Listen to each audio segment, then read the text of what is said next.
पास तो वो जो 5 का पैनल की बात करते हैं वो उसके ऊपर है, और आप कहते हैं सीनियर मोस्ट को किया जाए। वो कहते हैं कि 5 जजों के पैनल के ऊपर, और उसके जो आपकी बात दुरुस्त है, जो हमें भी आज लगा कि मौलाना ये चाह रहे हैं कि कॉन्स्टिट्यूशनल कोर्ट के ऊपर आगे बढ़ा जाए, और टर्म जो है उसके ऊपर भी इस बात का इम्कान है कि वो राज़ी हो जाए। ये इम्कान की हम बात कर रहे हैं।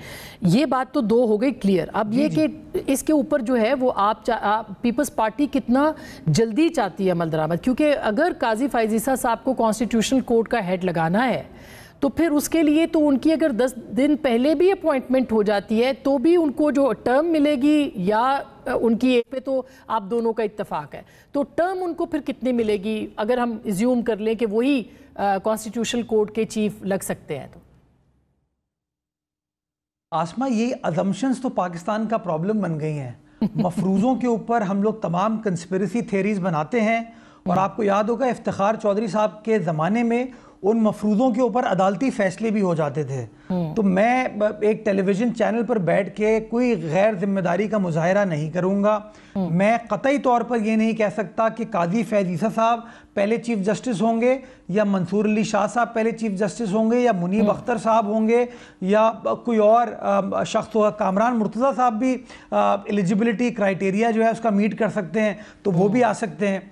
तो मेरे लिए ये बात करना गैर मुनासिब होगी, या किसी शख्स के लिए भी ये बात करना मगर हम एक ऐसे सिनेरियो में बात करें ना मुर्तज़ा साहब, एक ऐसे सिनेरियो में बात करें जहाँ पे काजी फैज़ ईसा साहब के ऊपर बहरहाल जो है वो बात हो रही है कि उनको कॉन्स्टिट्यूशनल कोर्ट का सरबराह लगाया जा सकता है, और पर्सन स्पेसिफिक जो अमेंडमेंट है उसके ऊपर भी बात हो रही है।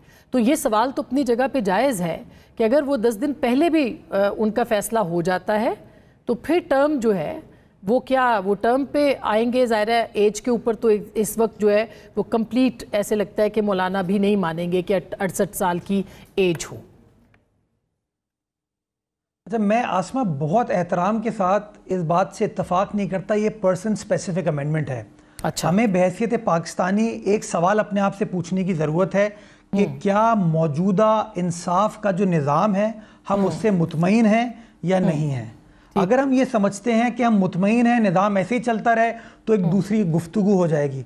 और अगर हम समझते हैं कि नहीं, हमारे यहाँ सियासी नेचर के केसेस को फौकियत मिलती है आसमा और मुर्तज़ा के केस के ऊपर, हमारे जो हाई प्रोफाइल केसेस होते हैं उनको फौकियत मिलती है आपके कैमरामैन के केस में या मेरे कैमरामैन के केस में। अगर आप ये समझती हैं कि एक आम आदमी के साल तक केसेस जो हैं वो ज़ेरे इल्तवा रहते हैं, और हाई प्रोफाइल केसेस जो हैं वो डेली बेसिस पर सुन लिए जाते हैं, तो मैं समझता हूँ इस निज़ाम को दुरुस्त करने की ज़रूरत है। और अगर निज़ाम को दुरुस्त करने की ज़रूरत है तो फिर मैं समझता हूँ ये कहना कि पर्सन अच्छा मुर्तज़ा साहब